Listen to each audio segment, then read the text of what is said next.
Hi,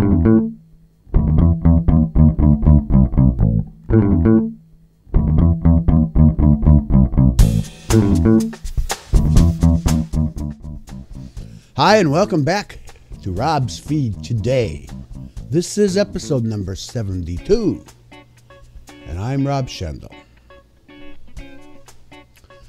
First, I want to thank you for downloading and thank you for watching. If you're new to Rob's Feed today, welcome. I do hope that you'll go into iTunes and you'll click subscribe, and then as well, you'll make a comment, you'll rate it and make a comment.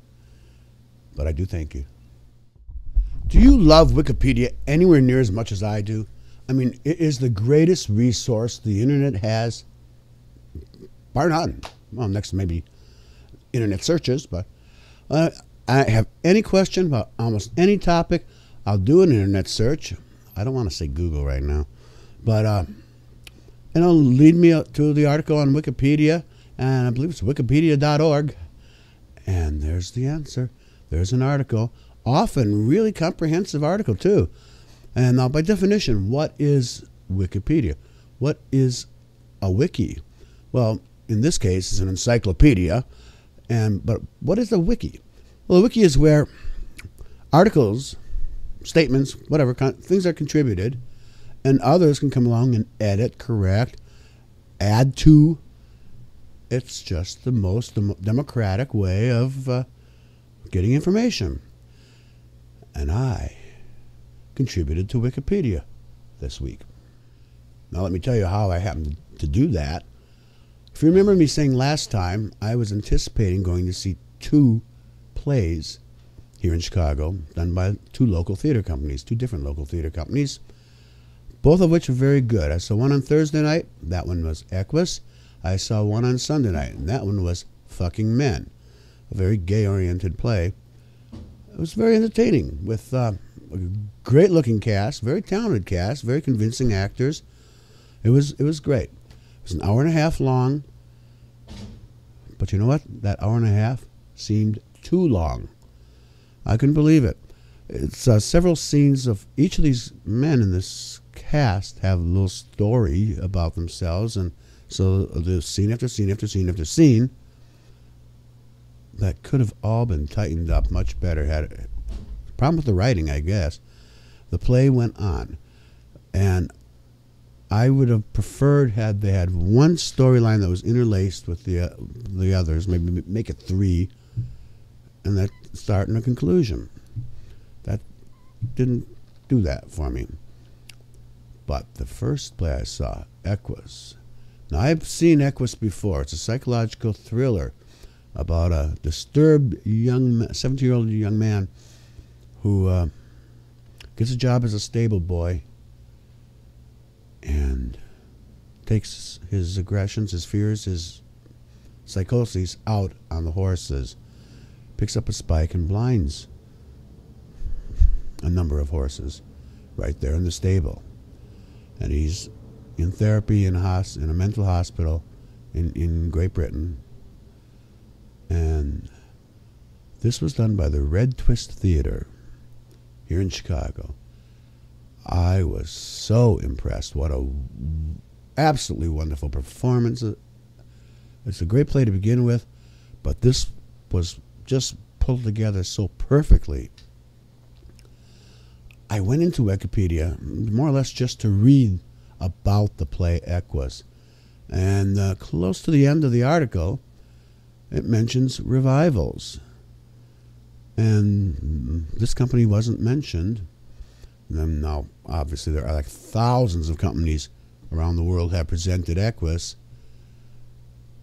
But I wanted to get this one mentioned. And lo and behold, thanks to my editing efforts and my contribution, now one of the revivals listed in that listing, that article about Equus, is mine. I want to tell you, don't walk. Get to the Red Twist Theater and see it yourself. Highly recommend it. Well, why am I not surprised? Here we have another case. Republican hypocrisy. former chairman of the Republican National Committee. Now, this man, Mr. Ken Melman, has not been a friend to the gay community. He has orchestrated, he's the leader, the cheerleader, the band director, the author, I don't know what all, of all those gay, anti-gay wedge issues that the Republicans used back in 2004 presidential election to scare people into voting for them. Ken Melman has come out of the closet. Took him 43 years, but he's now admitting publicly that he's homosexual.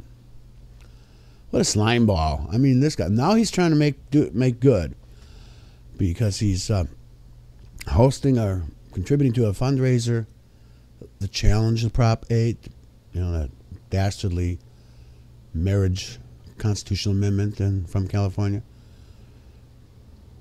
He's going to have to do a hell of a lot more than that to overcome the bad work that he did all these years. But no, he just add him to the list of that Foley guy down in Florida, that Larry Craig. Oh, let's not forget that Senator Ashworth from California, who voted in steered legislation through the California State Senate, gets stopped for drunk driving after leaving a gay bar with his trick in the car with him. The list goes on and on. You don't see, you know, there's bad in both parties. We all know that. We all accept. But I slap my knees. I don't see the hypocrisy, the same hypocrisy, coming from the Democratic Party as I do from the Republican Party. On another note, you can recall me bitching and loudly about the piss-poor internet service I have been getting in the last couple of weeks, and to the point that it's really interrupted the flow of these episodes. Well, it's all in the past, I'm pleased to say, rather.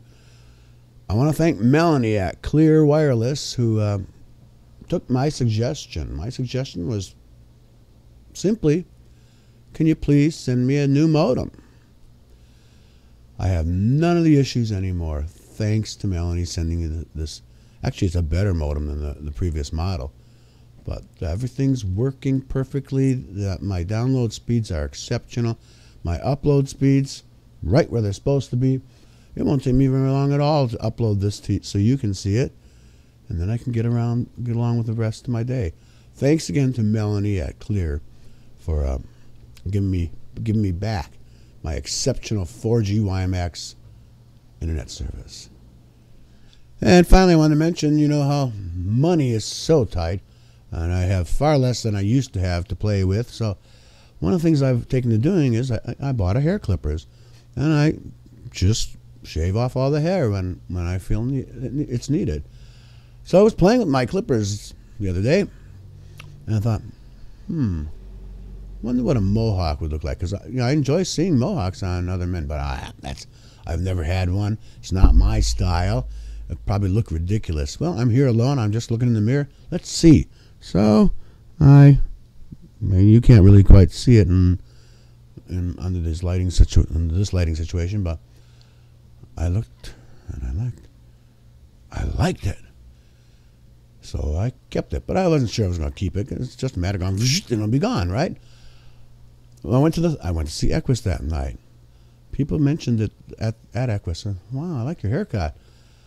Every day, every time I've stepped outside this building, even stepped outside this apartment, somebody says, wow, a great haircut. So I guess I'm going to keep it for a while. Hey, everybody, I've got a Mohawk. Never thought I'd have one of those, ever. But I'm really enjoying wearing it. One of my styles, a perfect style for me, is the blue collar guy, and that often means wearing a blue shirt. And here I am wearing one. There's a problem, though, when I wear a blue shirt on camera here, and this is it. Look at the way my complexion has changed color. Sometimes it's John Boehner orange. Sometimes it's very pale. Here's what the problem is. The blue reflects off of my skin and changes color. The light is stationary. Until I have the money, another money issue, to get more professional lighting here, I'm stuck with this. Because I'll move around, and lo and behold, the light doesn't move, but it just changes the dynamics, and here I am. Now the solution is simply don't wear blue. Of course, if I don't wear anything, that works too, but I like blue. So until that happens, whenever I wear blue, you're going to see Technicolor face on Robbie. Now that I've talked about the color blue and what it does to me, now that I've talked about all those Republicans, now that I've talked, what else did I talk about? Oh, I talked about clear internet 4G WiMAX service and how much I like it. Now that I've talked about my Mohawk haircut, that's all I'm going to say.